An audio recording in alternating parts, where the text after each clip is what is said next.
What's the percentage of Democrat financial support from teachers' unions across the U.S.? So if you look at... It's in the high 90s, if I remember correctly. 99.9% of Randy Weingarten's union, she's the head of the American Federation of Teachers. She lobbied the CDC to make it more difficult to reopen schools during COVID. That's another story altogether. They knew they could hold children's education hostage to get billions of dollars in ransom payments and so-called COVID relief that started in 2020 because they knew if they were closed, they could say, we need more money because we're closed. It's the same story as we see with the test scores. They say we're failing because we need more money. It's the definition of insanity, doing the same thing over and over again, expecting different results. They're not doing the same thing because they keep ramping up the amount it costs.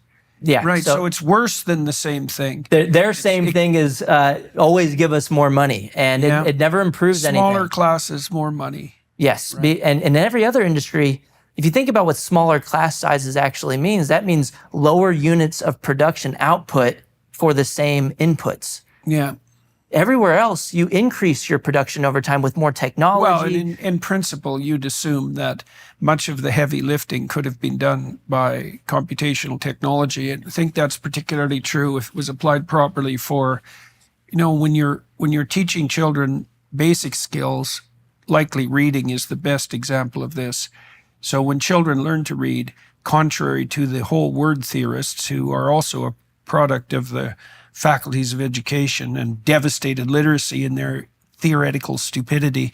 So English obviously is a phonetic language, and the way you learn to read is that you learn to associate sounds with letters, and that's actually a rather dull process. There's nothing intrinsically, there's little that's intrinsically interesting about that. Some kids will treat it like a puzzle. Some children can associate letters with sounds very rapidly, and some take much more practice. That's IQ dependent fundamentally, although there are other contributing factors. You can have high IQ kids with dyslexia, but it's basically an IQ phenomena. But what you want to do with little kids is continual exposure and practice, because they need to produce little neural circuits that recognize each letter and that use the conjunction between the visual system and the auditory system in the brain to tag each letter with a sound. Letters first, 2-letter combinations, 3 letters, small words.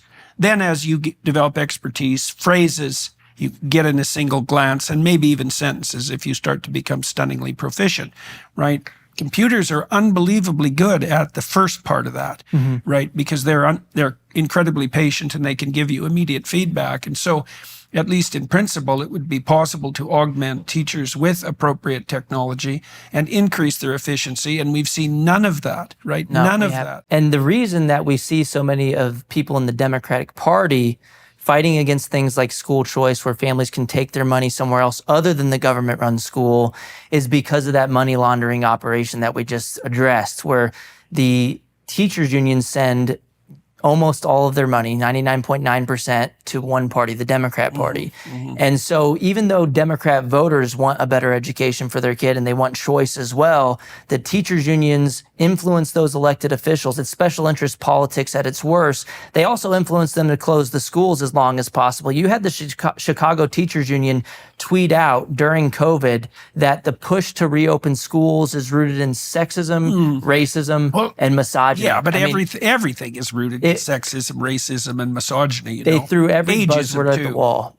Yeah, every genderism, And I'm glad that that's not working anymore. And I think the unions actually stepped on a rake. They overplayed their hand during the COVID era, and that showed families what the heck was happening in the classroom. We wouldn't have known a lot of this Marxism was in the government-run schools. Maybe some families saw it here and there, but for the first time ever as a country, we were able to, at large scale, get a peek into some of the far-left lunatics who are running the government-run school system through remote learning, which, let's be real, we should have just called it remotely learning. There wasn't a lot of learning going on.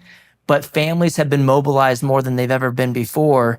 And since COVID, we've had 14 states now, all controlled by Republican legislatures, go all in on school choice. Arizona is one of them, one of the first actually, to allow families to take that money that would have gone to their government school to a private or charter school or homeschool. Okay, so let's take apart this issue of choice, because it would be easy to assume that you're an advocate of something approximating parental freedom, right? That parents have the right to choose, let's say, the value set that defines the education of their children. But it sounds to me more that your primary concern wasn't so much the freedom of parents to choose as it was your observation of the fact that in the absence of competition, so in the presence of a monopoly, particularly a government-run monopoly, the probability of low quality is 100%.